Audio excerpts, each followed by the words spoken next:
எல்லாம் அல்ல அல்லாஹ்வுடைய நல்லடியார்களே, லா இலாஹா இல்லல்லாஹ் முஹம்மது ரசூலுல்லாஹ் என்கின்ற அந்த திருக்கலிமாவை உள்ளத்திலே ஆழமாக பதிவு செய்து முஸ்லிம்களாக இந்த உலகத்திலே வாழ்ந்து கொண்டு இருக்கிறோம். வணக்கத்திற்கு தகுதியானவன் அல்லாஹ் ஒருவனை தவிர வேறு கடவுள் இல்லை, முஹம்மது அவர்கள் அல்லாஹ்வுடைய அடிமையாகவும் அல்லாஹ்வுடைய தூதராகவும் இருக்கிறார் என்பதை உறுதியாக நாம் நம்பக்கூடியவர்களாக இருக்கிறோம். அதிலே நமது உள்ளம் எந்த சமரசத்திற்கும் இடமளிக்காமல் மிக தூய்மையானதாக இருக்கிறது. ஒருவர் வந்து உங்களுக்கு 10 கோடி ரூபாய் தர்றேன், இந்த லா இலாஹா இல்லல்லாஹ் முஹம்மது ரசூலுல்லாஹ் என்கின்ற அந்த கொள்கையிலே கொஞ்சம் மாற்றி சொல்லுங்க என்று சொல்லுவார்கள் என்றால், நாங்கள் 10 கோடி இல்லை, நீங்கள் எத்தனை கோடிகளை எங்களிடத்திலே நீங்கள் கொட்டி கொடுத்தாலும் அந்த கொள்கைக்கு மாற்றமாக நாங்கள் பேச மாட்டோம், நடக்க மாட்டோம் என்பதிலே உண்மை முஸ்லிம்களாக நமது உள்ளம் உறுதியாகவும் இருப்பதை நம்முடைய வாழ்க்கையிலே பார்க்கலாம். ஆனால் அதை தாண்டி மற்ற விஷயங்களிலே நமது உள்ளம் தூய்மையானதாக இருக்கிறதா? லா இலாஹா இல்லல்லாஹ் முஹம்மது ரசூலுல்லாஹ் என்கின்ற அந்த கொள்கையிலே நமது உள்ளம் தூய்மையானதாக இருப்பதை போல மற்ற விஷயங்களிலே நமது உள்ளம் தூய்மையானதாக இருக்கிறதா என்ற கேள்வியை முன்வைத்தால் பெரும்பான்மையான முஸ்லிம்களுடைய பதில் எப்படி இருக்கும் என்றால் இல்லை என்பதைத்தான் எடுத்துக்காட்டும். ஆனால் இஸ்லாமிய மார்க்கம் உள்ளம் சம்பந்தமாக உள்ளத்தை நீங்கள் அடிக்கடி சுத்தப்படுத்திக் கொண்டே இருக்க வேண்டும், உங்களுடைய உள்ளம் தூய்மையானதாக இருக்க வேண்டும் என்கின்ற அந்த கருத்துப்பட ஏராளமான செய்திகள் திருக்குர்ஆனுடைய வசனங்களின் மூலமாகவும் ஏராளமான செய்திகள் நபிகள் நாயகம் ஸல்லல்லாஹு அலைஹி வஸல்லம் உடைய பொன்மொழிகள் மூலமாக நமக்கு நிறைய செய்திகளை எடுத்து சொல்கிறது. புகாரி என்கின்ற ஹதீஸ் கிதாபிலே நீங்கள் பார்க்கலாம், 6599வது செய்தியாக பதிவு செய்யப்பட்டிருக்கிறது. அல்லாஹ்வுடைய தூதர் சொல்றாங்க, மாமின் மௌலூதின் இல்லா யூலது அலல் ஃபித்ரா, பிறக்கக்கூடிய எந்த குழந்தையாக இருந்தாலும் அது இயற்கை மார்க்கத்திலேயே இயற்கை மரபிலே பிறக்கிறது என்று சொல்லி நபிகள் நாயகம் ஸல்லல்லாஹு அலைஹி வஸல்லம் அவர்கள் சொல்லுகிறார்கள். ஏன் அப்படி சொல்றாங்க? எந்த குழந்தையாக இருந்தாலும் இயற்கை மார்க்கத்திலே பிறக்கிறது என்று அல்லாஹ்வுடைய தூதர் சொல்லக்கூடிய மிக முக்கியமான காரணம் என்னவென்றால், அந்த குழந்தையுடைய உள்ளம் தூய்மையானதாக இருக்கிறது. பிறக்கக்கூடிய எந்த குழந்தையாக இருந்தாலும் ஒரு குறிப்பிட்ட வயதை அடையக்கூடிய அந்த நேரத்திலே நாம கூட சொல்லுவோம், குழந்தையை பார்த்து சொல்லுவோம், இந்த குழந்தைக்கு எந்த விதமான கள்ளங்கபடம் இல்லாத குழந்தைங்க. ஏன் அப்படி சொல்றோம்? அந்த குழந்தையுடைய உள்ளத்திலே எந்த விதமான போட்டிகள் இல்லை, எந்த விதமான பொறாமை இல்லை, வஞ்சகம் இல்லை, துரோகம் இல்லை, தீய எண்ணங்களை செய்யக்கூடிய அந்த உள்ளம் இல்லை. எல்லா குழந்தைகளும் அப்படித்தான் இருக்கும். ஆனால் அதே அந்த குழந்தை வளர்ந்து ஆளாக அந்த பருவ வயதை அடையக்கூடிய அந்த நிலைக்கு மேலாக இருக்கும் பொழுது அதே அந்த குழந்தை அப்படி நம்ம சொல்லுவோமா? கள்ளங்கபடம் இல்லாத உள்ளம் என்று சொல்லி குழந்தையை சொல்லக்கூடிய நாம், நம்மளை பார்த்து சொல்லக்கூடிய நிலையில இருந்த நாம் அந்த பருவ வயதை தாண்டக்கூடிய நேரத்திலே இப்பொழுது நம்மளை பார்த்து கள்ளங்கபடம் இல்லாத உள்ளம் என்று நம்மளை சொல்ல முடியுமா என்றால் யாரும் சொல்ல மாட்டார்கள். ஏன் சொல்ல மாட்டாங்க? அந்த பருவ வயதை தாண்டிய உடனே நம்முடைய உள்ளத்திலே ஏராளமான தீய சிந்தனைகள் உருவாகிறது, அந்த உள்ளத்திலே ஏராளமான போட்டிகள் இருக்கிறது, ஏராளமான வஞ்சகம் இருக்கிறது, துரோகம் இருக்கிறது என்று சொன்னால் அந்த உள்ளம் அழுக்கடையக்கூடிய நிலையிலே நமது உள்ளம் இருக்கிறது என்றால் அந்த உள்ளத்தை நாம் சுத்தப்படுத்த வேண்டிய பொறுப்பும் கடமையும் ஒவ்வொரு மனிதர்களுக்கும் இருக்கிறது. அதுவும் குறிப்பாக அல்லாஹ்வையும் மறுமை நாளையும் நம்பக்கூடிய ஒவ்வொரு முஸ்லிமும் உள்ளத்தை அடிக்கடி சுத்தப்படுத்திக் கொண்டே இருக்க வேண்டும் என்று சொல்லி நபிகள் நாயகம் ஸல்லல்லாஹு அலைஹி வஸல்லம் அவங்க பல இடங்களிலே நமக்கு பேசுகிறார்கள். எந்த அளவுக்கு சொல்றாங்க தெரியுமா? இந்த உள்ளம் சம்பந்தமாக அல்லாஹ்வுடைய தூதரவங்க மிக முக்கியமான ஒரு செய்தியை சொல்றாங்க. புகாரியிலே 52வது செய்தியாக நீங்கள் பார்க்கலாம். அந்த உள்ளத்தை நாம் சுத்தப்படுத்தாமல் இருந்தால் ஏராளமான பாதிப்புகள் இந்த உலகத்திலே நமக்கு ஏற்படும். அதை தாண்டி மறுமையிலே மிகப்பெரிய நஷ்டமும் நமக்கு ஏற்படும் என்கின்ற எச்சரிக்கையை அல்லாஹ்வுடைய தூதர் சொல்றாங்க. இன்னபி ஜஸதி முல்லதன் இதா சலகல் ஜஸதுக்குல்லஹு. அல்லாஹ்வுடைய தூதர் சொல்றாங்க, உடம்பிலே ஒரு சதை துண்டு இருக்கிறது, ஒரே ஒரு சின்ன சதைதான். அந்த சதை துண்டு சீராக இருக்கும் என்றால், சுத்தமாக இருக்கும் என்றால், ஏனைய எல்லா உறுப்புகளும் சுத்தமாக இருக்கும், தூய்மையானதாக இருக்கும். அதே ஒரு சதை துண்டு, அந்த சதை துண்டு சீர்கெட்டு போய்விட்டது என்றால், அசுத்தமாக இருக்கும் என்றால், ஏனைய எல்லா உறுப்புகளும் அழிந்து நாசமாகிவிடும் என்று சொல்லிவிட்டு அல்லாஹ்வுடைய தூதர் அவங்க அந்த உறுப்பை சொல்லுகிறார்கள். ஆனால் நீங்கள் அறிந்து கொள்ளுங்கள், அதுதான் வகையல் கல், மனிதனுடைய உள்ளம் என்று அல்லாஹ்வுடைய தூதர் அவங்க சொல்றாங்க. ஏன் அப்படி சொல்றாங்க? எந்த ஒரு மனிதனாக இருந்தாலும், எந்த ஒரு காரியத்தை செய்வதாக இருந்தாலும் முதலில் அது உள்ளம் நினைக்கும். உள்ளம் நினைத்த பின்பாகத்தான் ஏனைய எல்லா உறுப்புகளும் செயல்பட ஆரம்பிக்கும். அப்போ அந்த உள்ளம் நினைக்கக்கூடிய அந்த உள்ளத்தை நாம் சரியான முறையில் நினைக்கக்கூடிய நிலையிலே நாம் வைப்போம் என்றால் மற்ற எல்லா உறுப்புகளும் மிகச் சரியானதாக மாறிவிடும். நாம் நினைக்கக்கூடிய அந்த உள்ளம் கெட்ட எண்ணங்களை நினைக்கக்கூடியதாக இருக்கும் என்றால் மற்ற உறுப்புகள் எல்லாம் தீயதை செய்ய ஆரம்பித்து விடும். அதான் அல்லாஹ்வுடைய தூதர் சொல்றாங்க, அந்த உள்ளத்தை நீங்கள் சுத்தப்படுத்திக் கொள்ளுங்க.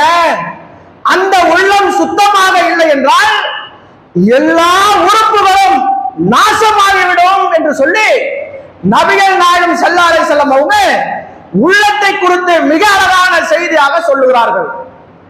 இஸ்லாமிய மார்க்கம் இந்த உள்ளம் சம்பந்தமாக ஒரு செய்தி, ரெண்டு செய்தி இல்லை, நீங்கள் ஹதீஸ்களையும் குர்ஆனுடைய வசனங்களையும் நீங்கள் எடுத்து பார்த்தீர்கள் என்றால் ஏராளமான செய்திகள் உள்ளம் சம்பந்தமாகவே இஸ்லாம் பேசுகிறது. நபிகள் நாயகம் ஸல்லல்லாஹு அலைஹி வஸல்லம் அவர்கள் சொல்லுகிறார்கள், அல்லாஹ் இந்த உள்ளத்தை எப்படி வைத்திருக்கிறான், எப்படி இந்த உள்ளத்தை அல்லாஹ் பயன்படுத்தி வைத்திருக்கிறான் என்று சொல்லும் பொழுது எல்லா மனிதனுடைய உள்ளமும் அல்லாஹ் எப்படி வைத்திருக்கிறான் என்றால், முதலாக நாம் ஒரு தவறு செய்வோம் என்றால் உள்ள என்னாவது தெரியுமா? உள்ளம் வெள்ளை வெளியேறு என்று தூய்மையான நிலையிலே எல்லாத்துக்கும் அல்ல உள்ளத்தை வைத்திருக்கிறான். அப்படிப்பட்ட அந்த தூய்மையான வெள்ளை வெளியேறு என்று இருக்கக்கூடிய அந்த உள்ளம் முதலாக ஒரு மனிதன் தவறு செய்யும் பொழுது என்ன ஆகுமா? அந்த உள்ளத்திலே முதலாக ஒரு கரும்புள்ளி உண்டாகும். வெள்ளை வெளியேறு இருக்கும், சுத்தமா இருக்கும். அல்லாஹ் அப்படித்தான் வச்சிருப்பான்.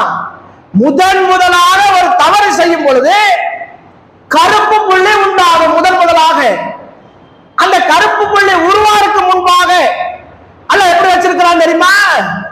முதலாக நாம் ஒரு தவறு செய்யக்கூடிய அந்த நேரத்தில் அந்த உள்ளம் எடுத்து சொல்லும், எல்லா மனிதனுக்கும் எடுத்து சொல்லும், தவறு செய்யாத, தவறு செய்தால் மறுமையுடைய நாளிலே நீ குற்றவாளியாக நிற்பாய் என்பதை எல்லா மனிதனுடைய உள்ளமும் எடுத்து சொல்லும். மனசாட்சின்னு சொல்றமல்ல, அந்த மனசாட்சி எடுத்து சொல்லும். திருக்குர்ஆனும் அப்படி பேசுகிறது.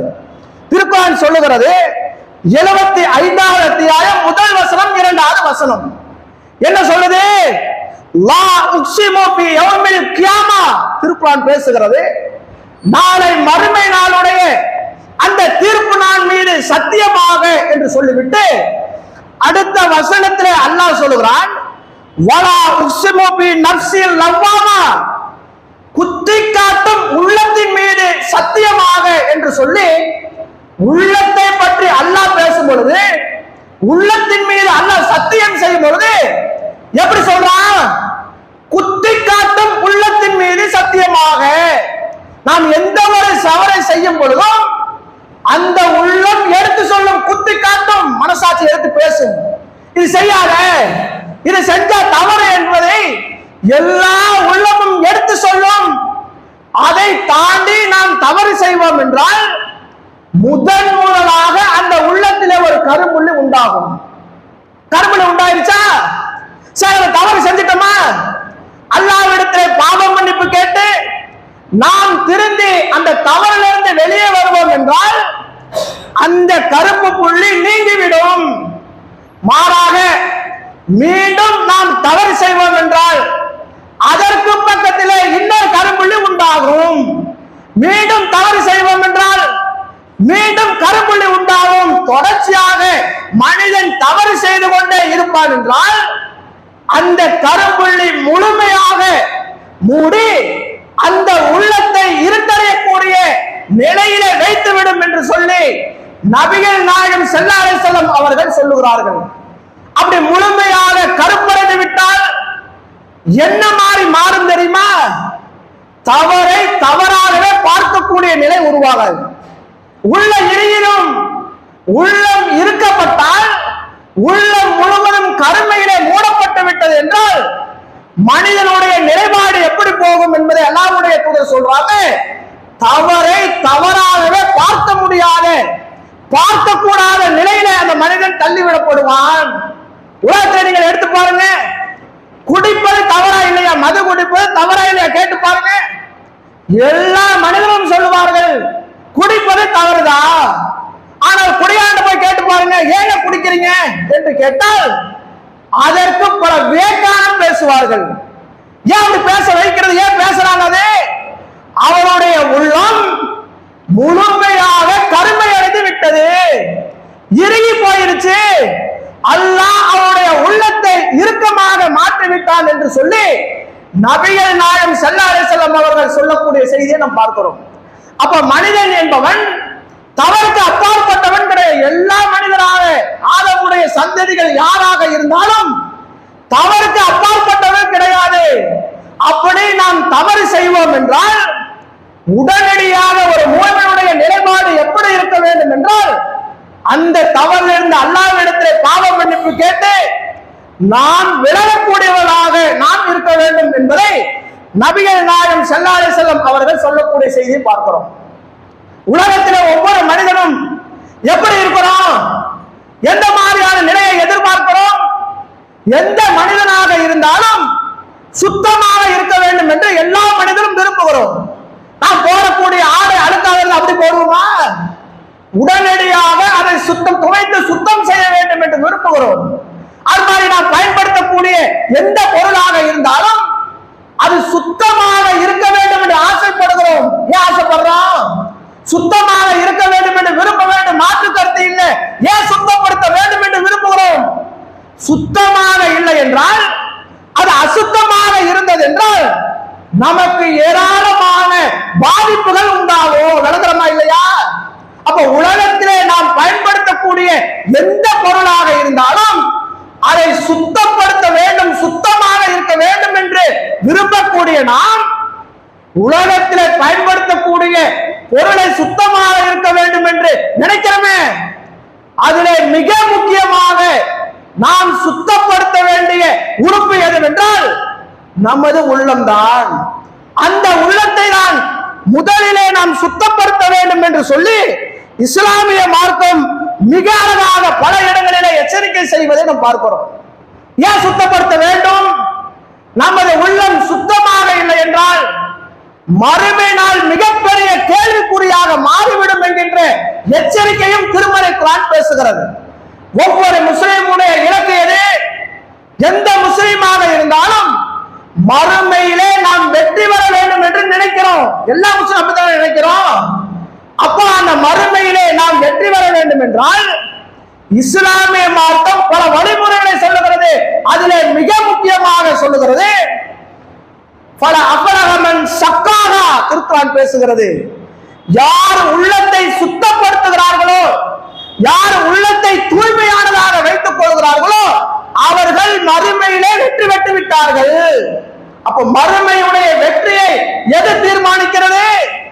நமது உள்ளம் சுத்தமாக இருக்கிறதா? நமது உள்ளம் தூய்மையானதாக இருக்கிறதா? நமது உள்ளம் இஸ்லாம் தடுத்த காரியங்களிலிருந்து விலகி இருக்கிறதா? நமது உள்ளம் இறைவன் சொன்ன அடிப்படையில் நடக்கக்கூடியதாக இருக்கிறதா என்பதை வைத்துத்தான் மறுமையுடைய வெற்றி தீர்மானிக்கப்படுகிறது என்றால் நமது உள்ளம் சுத்தமாக இருக்கிறதா என்பதுதான் கேள்வி. சுத்தமா இருக்கிறா? நமது உள்ளத்தை நாம் தூய்மையான நிலையில வைத்துக் கொண்டிருக்கிறோமா என்ற ஒரு கேள்வியை முன்வைத்து பாருங்கள். உண்மையில் அவருடைய உள்ளங்களிலே அவரவர் கையை வைத்து கேளுங்க. எனது உள்ளம் தூய்மையான நிலையில தான் இருக்கிறது என்று என்னால் சொல்ல முடிகிறதா? யோசித்து பாருங்கள். நாம் பல விஷயங்களை நினைக்கிறோமே உள்ளத்திலே, அந்த நினைக்கக்கூடிய அந்த நினைப்பை எனது மனைவிக்கு தெரிந்தால், எனது பிள்ளைக்கு தெரிந்தால், எனது அண்டை வீட்டுக்காருக்கு தெரிந்தால், எனது சொந்த பந்தங்களுக்கு தெரிந்தால், எனது அண்ணன் தம்பிகளுக்கு தெரிந்தால் நமது நிலை என்ன? பல விஷயங்களை நினைக்கிறோம் இல்லைங்க.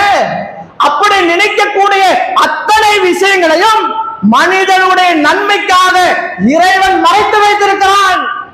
ஒரு கால் பிறருக்கு தெரியும் என்கின்ற நிலையிலே அல்லாஹ் வைப்பான் என்றால் என்ன நினைப்பாங்க நம்மளை பத்தி?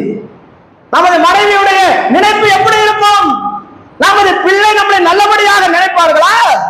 நமது சொந்த பந்தங்கள் நம்மளை அப்படி பூரிப்படையக்கூடிய நிலையில வைப்பார்களா என்பதை யோசித்து பாருங்கள். அப்படித்தான் நம்ம நினைக்கிறோமா? அப்படிதான் நமது உள்ளம் பல நேரங்களில் நல்ல விஷயங்களை நினைக்கிறதா என்று யோசித்து பாருங்கள். இல்ல, பல தீய எண்ணங்களை, தீய விஷயங்களை பல நேரங்களிலே நமது உள்ளம் நினைத்துக் கொண்டே இருக்கிறது என்றால் அதை சுத்தப்படுத்துவது யார்? யார் சுத்தப்படுத்தணும்? எனது உள்ளம் எதை பற்றி அதிகமாக நினைக்கிறது எனக்கு தானே தெரியும். உங்களுடைய உள்ளம் எதை பற்றி அதிகமாக நினைக்கிறது அது உங்களுக்கு தான் தெரியும். அப்ப அந்த உள்ளத்தை பல நேரங்களிலே தீயதை பற்றிய சிந்தித்துக் கொண்டிருக்கிறது என்றால் அதை சுத்தப்படுத்த வேண்டிய பொறுப்பும் கடமையும் ஒவ்வொரு முஸ்லிமுக்கும் இருக்கிறது. அதை சுத்தப்படுத்த வேண்டும் என்பதை இஸ்லாம் எதிர்பார்க்கிறது. எந்த தெரியுமா இஸ்லாம் பேசுகிறது உள்ளத்தை பற்றி? நபிகள் நாயகம் ஸல்லல்லாஹு அலைஹி வஸல்லம் அவரிடத்துல ஒரு மனிதர் வருகிறார். மிக அழகான ஒரு செய்தி. இப்னு மாஜா என்கின்ற ஹதீஸ் கிதாபிலே 4216வது செய்தியாக நீங்கள் எடுத்து பாருங்கள். 4217வது செய்தியாக நீங்கள் எடுத்து பாருங்கள். நபிகள் நாயகம் ஸல்லல்லாஹு அலைஹி வஸல்லம் அவரிடத்துல ஒரு மனிதர் வருகிறார். வந்து கேட்கிறாங்க, ஐயுன் நாசி அப்லல், அல்லாஹ்வுடைய தூதரே மனிதர்களிலேயே சிறந்தவர் யார்? கேள்வி சாதாரண கேள்வி இல்லை. ஒரு 10 பேட்டை வைத்துக் கொண்டு, ஒரு 50 பேட்டை வைத்துக் கொண்டு, 100 பேட்டை வைத்துக் கொண்டு இவர்களில் சிறந்தவர் யார் என்கிற கேள்வி இல்லை. அவருடைய கேள்வி என்ன? ஒட்டுமொத்த மனிதர்களிலும் சிறந்தவர் யார்? அல்லாஹ்வுடைய தூதரே. அப்போ அல்லாஹ்வுடைய தூதர் சொல்றாங்க, கால குல்லு, அல்லாஹ்வுடைய தூதர் சொல்றாங்க, மஹ்மூமுல் கல்ப், சுத்தப்படுத்தப்பட்ட உள்ளம். அதுக்கு அடுத்ததாக சொல்றாங்க, சதுக்குல் லிசான், உண்மை பேசும் நாவு. 2 விஷயங்கள் அல்லாஹ்வுடைய தூதர் சொல்றாங்க. உண்மை பேசும் நாவும் சுத்தப்படுத்தப்பட்ட உள்ளமும் யாரிடத்திலே இருக்கிறதோ அவர்கள் தான் மனிதர்களில் சிறந்தவர் என்று அல்லாஹ்வுடைய தூதர் அவர்கள் சொல்லுகிறார்கள்.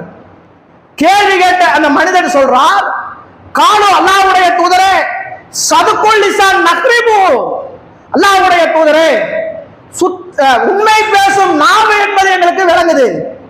பேசுவது என்றால் உண்மை தவிர வேறு எதுவும் பேசக்கூடாது. பொய் பேசினால் நாளை மறுமை நாளிலே எங்களுக்கு தண்டனை இருக்கிறது, அது எங்களுக்கு புரிகிறது. ஃபமா மம்முல் கல்ப், சுத்தப்படுத்தப்பட்ட உள்ளம் என்றால் என்ன? அது எங்களுக்கு தெரிய மாட்டேங்குது. உள்ளம் சுத்தமாக இருக்க வேண்டும். சுத்தப்படுத்தப்பட்ட உள்ளம் என்றால் என்ன? அல்லாஹ்வுடைய தூதரே எங்களுக்கு விளங்க மாட்டேங்குது, எங்களுக்கு சொல்லுங்கிறார். அப்ப நபிகள் நாயகம் ஸல்லல்லாஹு அலைஹி வஸல்லம் சொல்றாங்க, சுத்தப்படுத்தப்பட்ட உள்ளம் என்றால் என்ன தெரியுமா? கால ஹுவ தக்கியோ, அல்லாஹ்வுடைய தூதர் 5 விஷயங்களை சொல்றாங்க.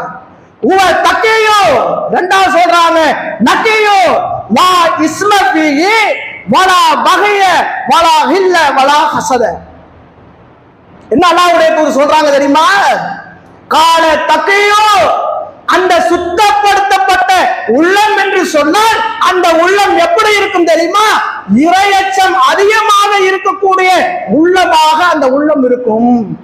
இரண்டாவது அல்லாஹ்வுடைய தூதர் சொல்றாங்க, நக்கியோ, அந்த உள்ளத்தில எந்த விதமான பாவம் கலக்காத உள்ளமாக அந்த உள்ளம் இருக்கும். மூன்றாவது அல்லாஹ்வுடைய தூதர் சொல்றாங்க, அந்த உள்ளம் எப்படி இருக்கும் தெரியுமா? யாருக்கும் மோசடி செய்யாத உள்ளமாக, அநியாயம் செய்யாத உள்ளமாக அந்த உள்ளம் இருக்கும். நான்காவது அல்லாஹ்வுடைய தூதர் சொல்றாங்க, கயமை இல்லாத உள்ளமாக இருக்கும். அஞ்சாவது சொல்றாங்க, அந்த சுத்தப்படுத்தப்பட்ட உள்ளம் என்று சொன்னால் எப்படி இருக்கும் தெரியுமா? பொறாமை இல்லாத உள்ளமாக அந்த உள்ளம் இருக்கும்.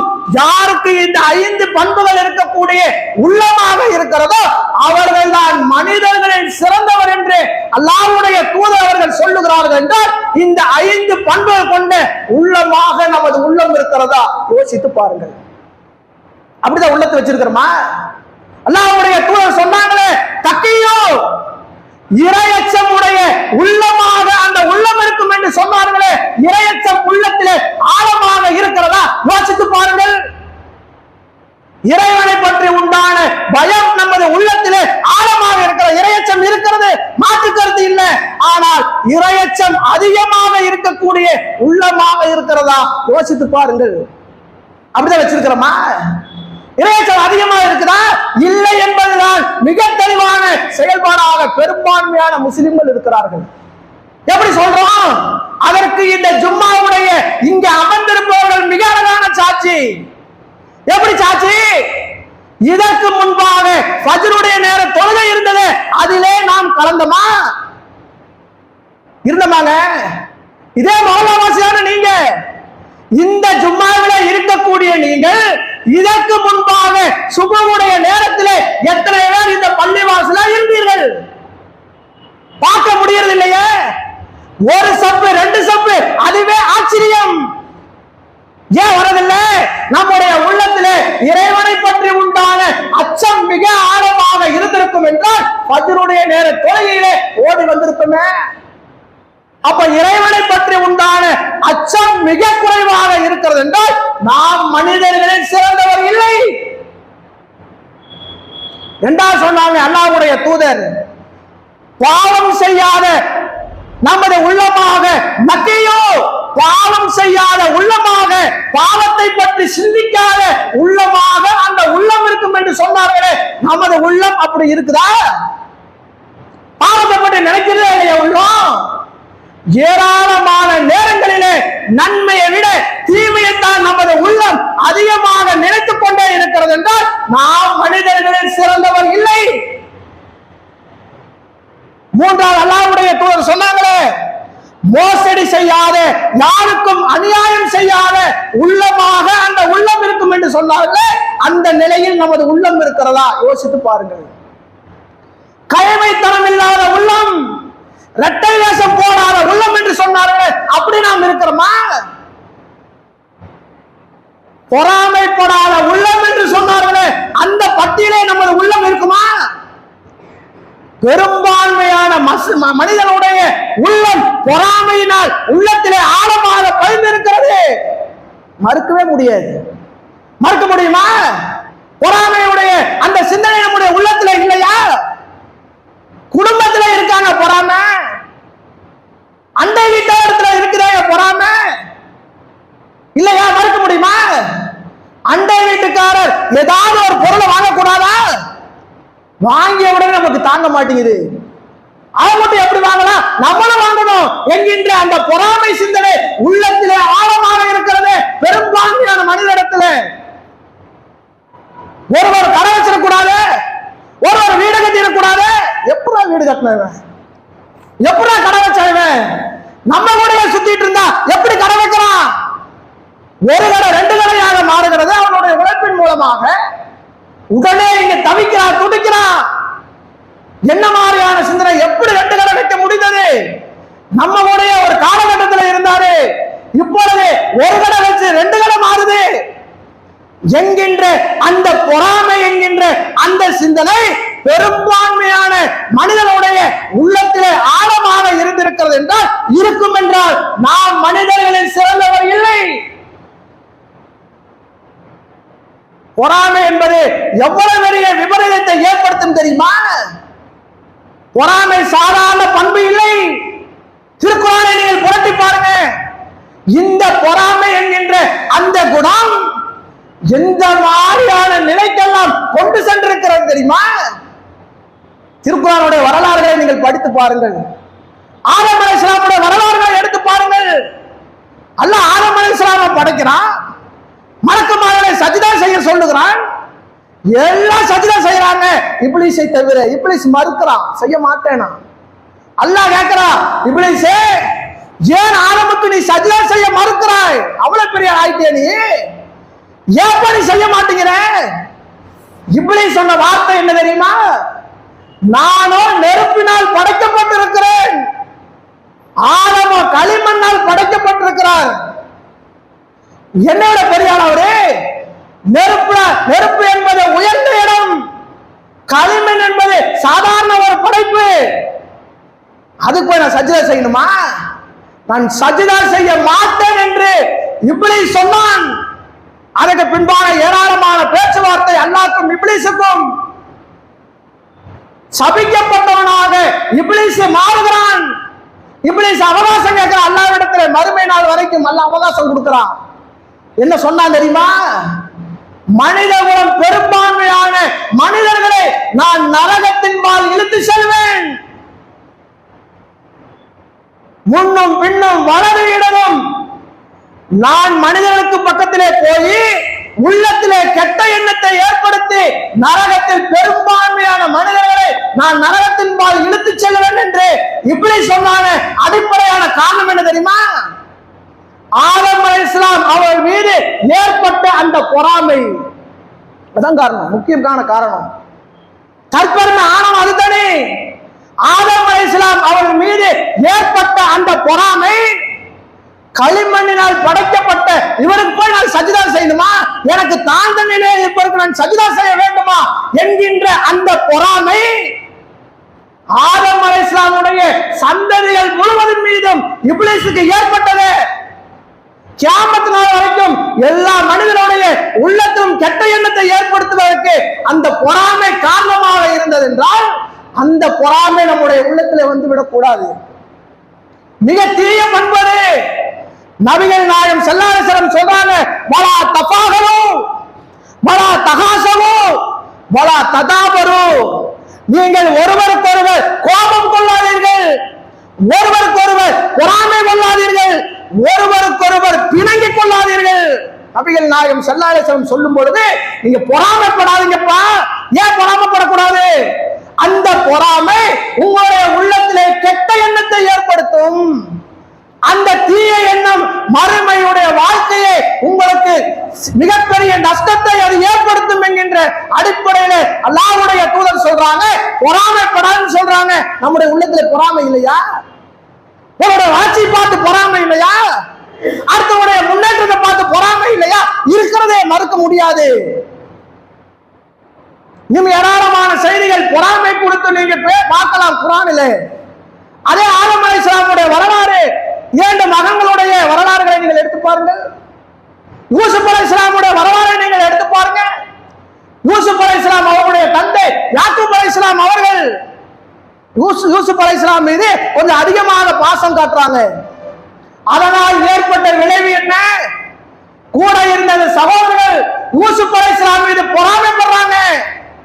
அந்த பொறாமையினுடைய காரணம் எங்க கொண்டு போய் நிறுத்துச்சு? யூசுப் அலைஹிஸ்ஸலாம் அவர்களை கொலை செய்து விட வேண்டும் என்கின்ற சிந்தனைக்கு தள்ளிச்சா இல்லையா? மாறாக யாரு மீது அவங்க கோபப்படணும்? கணக்கு பார்த்தா யூசுப் அலைஹிஸ்ஸலாமுடைய தந்தை மீதாக பொறாமை வரணும், கோபம் வரணும். அத்தானாக யூசுப் அலைஹிஸ்ஸலாம் மீது பாசம் காட்டினாங்க. யூசுப் அலைஹிஸ்ஸலாம் என்ன செய்வாங்க? சின்ன குழந்தை, என்ன தெரியும்? ஆனால் அந்த பொறாமை என்கின்ற அந்த சிந்தனை அப்படிதான் பார்க்க வைக்காது, தீய எண்ணங்களின் கொண்டு செல்லும். அப்ப பொறாமை என்கின்ற அந்த சிந்தனை நமது உள்ளத்திலே அறவே இருக்கக்கூடாது என்பதற்கு அல்லாஹ்வுடைய தூதர் அவர்கள் சொல்லக்கூடிய செய்தி மிக முக்கியமான செய்தியாக இருக்கிறது. அப்ப அந்த பொறாமையிலிருந்து நாம் வெளியே வர வேண்டும் என்றால் என்ன செய்வது, என்ன செய்ய வேண்டும்? திருக்குர்ஆனுடைய வரலாறுகளை படிக்க வேண்டும். நபிகள் நாயகம் ஸல்லல்லாஹு அலைஹி வஸல்லம் பொன்மொழிகளை நீங்கள் எடுத்து படிக்க வேண்டும். ஒரே ஒரு செய்தி, நேரம் குறைவா இருக்குது. பொறாமையிலிருந்து நாம் வெளியே வர வேண்டும். அப்படி பொறாமைப்படாமல் நாம் இருப்போம் என்றால் அதுவே நம்மளுக்கு சொர்க்கத்தின் பால் கொண்டு செல்லும் என்பதற்கு மிக அழகான செய்தி அகமதிலே 12697 செய்தி. நபிகள் நாயகம் ஸல்லல்லாஹு அலைஹி வஸல்லம் அவங்க ஒரு சபையிலே நபித்தோழரோடு அமர்ந்திருக்கிறாங்க. அப்படி அமர்ந்திருக்கக்கூடிய நேரத்தில் அப்ப அல்லாஹ்வுடைய தூதர் சொல்றாங்க, அழைக்கும் ஆண், இப்பொழுது ஒரு மனிதர் வருவார், அவர் சொர்க்கவாதி. நல்லா பாத்துக்குங்க, ஒரு மனிதர் வருவார், அவர் சொர்க்கவாதி என்று அல்லாஹ்வுடைய தூதர் சொல்லுகிறார்கள். ஒரு கையை பாதையை காட்டி சொல்றாங்க. அல்லாஹ்வுடைய தூதர் எந்த பாதையை காட்டுறாங்களோ அதுல இருந்து ஒரு அன்சாரி ஒரு மனிதர் வருகிறார். எப்படி வர்றாரு? தன் தபகோ அதுகோமின் உழு செய்த நிலையில வருகிறார். தாடி எல்லாம் தண்ணி சொட்ட சொட்ட கையில 2 செருப்புகளை பிடித்துக் கொண்டு பள்ளிவாசலுக்கு வருகிறார். 2ஆம் நாள் அல்லாஹ்வுடைய தூதர் அதே சபையில் இருக்கிறாங்க. அதே மாதிரி சொல்றாங்க, ஒரு மனிதர் வருவா, அவர் சொர்க்கவாதி, நல்லா பாத்துக்கேங்கிற. 3ஆம் நாளும் சொல்றாரு, அதே மனிதர் அதே ஒளி செய்த நிலையில தாடிகள் சொட்ட சொட்ட நனைந்து கொண்டு கையில 2 செருப்புகளை பிடித்துக் கொண்டு வர்றாரு. 3 நாளும் அதே மாதிரி வர்றாங்க.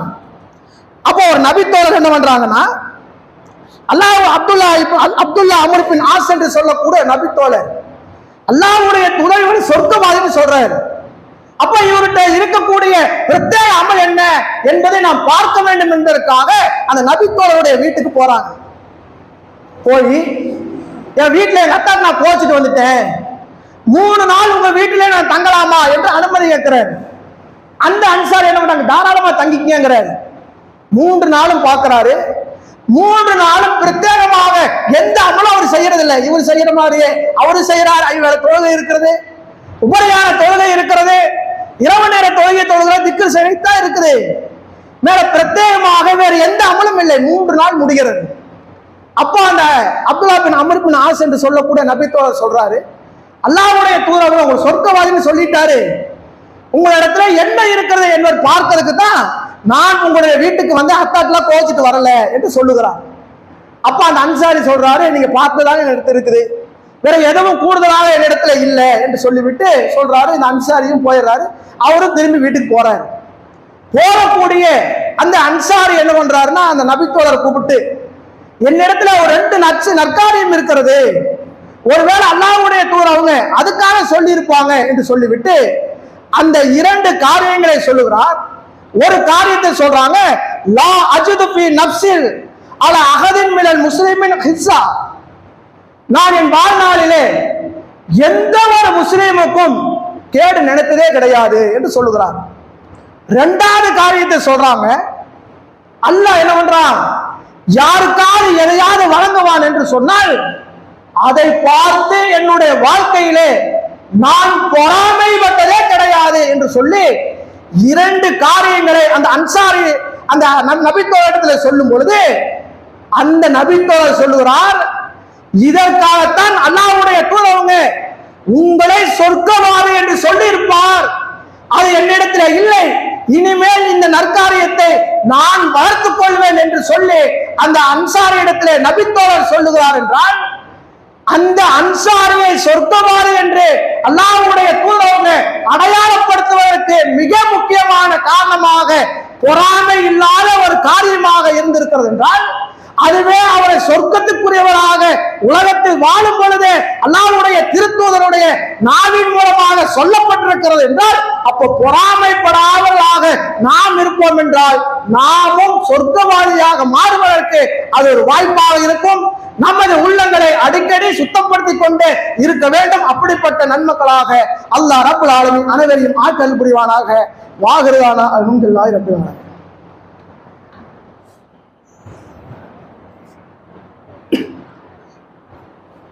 கண்ணியத்திற்குரிய எல்லாம் வல்ல அல்லாஹ்வுடைய நல்லடியார்களே,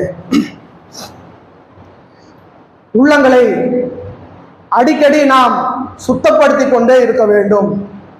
நமது உள்ளம் பல நேரங்களிலே தீய எண்ணங்களை நினைத்துக் கொண்டே இருக்கக்கூடிய காரணத்தினால் அந்த உள்ளத்தை அடிக்கடி சுத்தப்படுத்த வேண்டிய பொறுப்பும் கடமையும் ஒவ்வொரு முஸ்லீமுக்கும் இருக்கிறது என்பதையும், அந்த சுத்தப்படுத்துவதற்கு என்னென்ன வழிமுறைகள் இருக்கிறது என்பதையும் முதல் உரையிலே பார்த்தோம். நம்ம என்னதான் உள்ளத்தை சுத்தப்படுத்துவதற்கு முயற்சி செய்தாலும் அதற்கு மிக முக்கியமாக இறைவனுடைய உதவி என்பது அவசியமானதாக இருக்கிறது. அல்லாஹ்விடத்திலே அதிகமாக நமது உள்ளத்தை சுத்தப்படுத்தக்கூடிய அந்த பிரார்த்தனையை நாம் கேட்டுக்கொண்டே இருக்க வேண்டும். நபிகள் நாயகம் ஸல்லல்லாஹு அலைஹி வஸல்லம் அவங்க உள்ளத்தை சுத்தப்படுத்துவதற்கு பல இடங்களிலே பல நேரங்களிலே பிரார்த்தனை செஞ்சிருக்கிறாங்க. அதுல மிக முக்கியமான ஒரு பிரார்த்தனையாக முஸ்லிம் என்கின்ற ஹதீஸ் கிதாபில் 5266வது செய்தியாக நீங்கள் பார்க்கலாம். நபிகள் நாயகம் ஸல்லல்லாஹு அலைஹி வஸல்லம் அவங்க உள்ளம் சம்பந்தமாக அதிகமாக கேட்ட பிரார்த்தனைகளை மிக முக்கியமான ஒரு பிரார்த்தனை. அல்லாஹ்வுடைய தூதர் அவங்க சொல்றாங்க, அல்லாஹும்ம ஆத்தி நப்சி தக்வாஹா வா சக்கீஹா அந்த ஹைரும் மன் சக்காஹா அந்த வலியுஹா வா மௌலாஹா. இதை அதிகமாக அல்லாஹ்வுடைய தூதர் அவங்க அல்லாஹ்விடத்திலே கேட்ட ஒரு பிரார்த்தனை. இதனுடைய பொருள் என்ன? இறைவா, உன்னிடம் எனது உள்ளத்தில் உன்னை பற்றி உண்டான அச்சத்தை அதிகப்படுத்துவாயாக. உள்ளம் சுத்தமாக வேண்டும் என்றால் இறைவனை பற்றி உண்டான பயம் அதிகமாக இருக்க வேண்டும். அதான் அல்லாஹ்வுடைய தூதர் சொல்றாங்க, எனது உள்ளத்தில் உன்னை பற்றிய அச்சத்தை ஏற்படுத்தி அதிகமாக ஏற்படுத்தி அதை சுத்தப்படுத்துவாயாக. அதை தூய்மைப்படுத்துவதில் நீயே சிறந்தவன், நீயே அதனுடைய உரிமையாளன், நீயே அதனுடைய காவலன், பாதுகாவலன் என்று சொல்லி அல்லாஹ்வுடைய தூதரவங்க உள்ளம் சம்பந்தமாக அதிகமாக கேட்டிருக்கிறாங்க. நாமும் அல்லாஹ்விடத்திலே அதிகமாக உள்ளம் சம்பந்தமாக பிரார்த்தனை செய்யக்கூடிய நன்மக்களாக அல்லாஹ் ரப்புல் ஆலமீன் அனைவரையும் ஆக்கி அருள் புரிவானாக. வாகிருதானா அல்ஹம்துலில்லாஹி ரப்பில் ஆலமீன். அஸ்ஸலாமு அலைக்கும்.